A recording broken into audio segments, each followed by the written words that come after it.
হজরত ইকরামা রদিয়াল্লাহু তাআলা আনহু বর্ণনা করেন, তিনি বলেন, ইবনে আব্বাস রদিয়াল্লাহু তাআলা আনহুকে ফজরের নামাজের পরে শোনানো হলো, হে আব্বাস, বিশ্বনবী মোহাম্মদুর রসুল্লাহ সাল্লাল্লাহু আলাইহি ওয়াসাল্লামের অমুক স্ত্রী ইন্তেকাল করেছেন। ইবনে আব্বাস সঙ্গে সঙ্গে মনে মনে পড়লেন, ইন্না লিল্লাহি ওয়া ইন্না ইলাইহি রাজিউন। তারপর তিনি সেজদায় চলে গেলেন। সেজদা যখন সমাপ্ত হয়ে গেল, লোকেরা ইবনে আব্বাসকে জিজ্ঞাসা করিলেন, হে আব্বাস, আপনি কেন সেজদায় চলে গেলেন?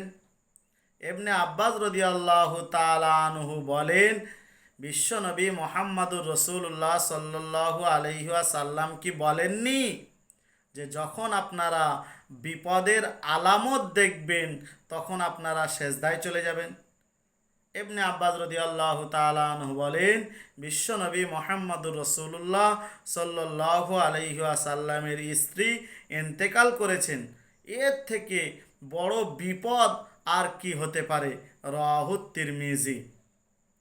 আমি বলবো, হে আমার মুসলমান ভাই ও বোনেরা, আপনাদের মাথার উপরে বিপদের সংকেত, বিপদের আলামত, আপনারা নামাজে চলে যান, আপনারা 5 ওয়াক্ত নামাজ পড়ুন পাবন্দির সঙ্গে। এ সময় আপনাদেরকে বিপদের সঙ্গে মোকাবেলা করতেই হবে। আর বিপদের সঙ্গে মোকাবেলা করলেই আপনি জান্নাত পাবেন। আপনার ইমানি পরীক্ষা এই সময় আপনাকে দিতে হবে। খবরদার যেন আপনি ইমান হারা না হয়ে যান এই বিপদের সময়। গাছেদের মধ্যে বড় গাছ সমস্ত গাছেদেরকে ডেকে বলছেন, হে গাছ সকল, লোহার যখন আবিষ্কার হলো আমরা কেউ ভয় পেলাম না। লোহা দিয়ে যখন কুড়াল তৈরি করা হলো আমরা কেউ ভয় পেলাম না। ভয় আমরা ওই সময় পেয়েছি যখন ওই কুড়ালের পিছনে আমাদের একটা কাঠ লাগানো হয়েছে। গাছেদের মধ্যে একটি ছোট গাছ বড় গাছকে জিজ্ঞাসা করলেন, এর কারণের ব্যাখ্যা জানতে পারি?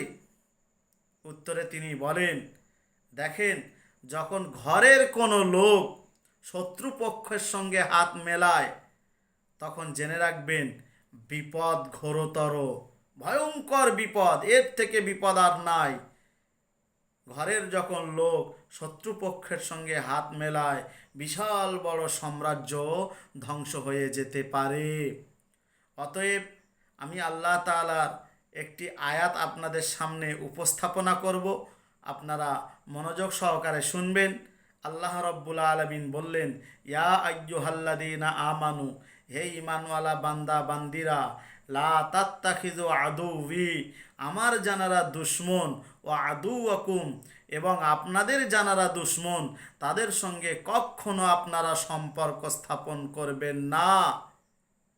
তারপরে আল্লাহ তাআলা বললেন, আউলিয়া তুলকুনা ইলাইহিম বিল মাওয়াদ্দা, আপনারা কি তাদের সঙ্গে গোপনে সম্পর্ক স্থাপন করছেন? খবরদার তাদের সঙ্গে গোপনে সম্পর্ক স্থাপন করবেন না যদি আপনি জান্নাতে যেতে চান। আল্লাহ তাআলা আমাদের সবাইকে জানা, মানা, শোনা এবং এর প্রতি আমল করার তৌফিক দান করুন। আল্লাহু আমিন।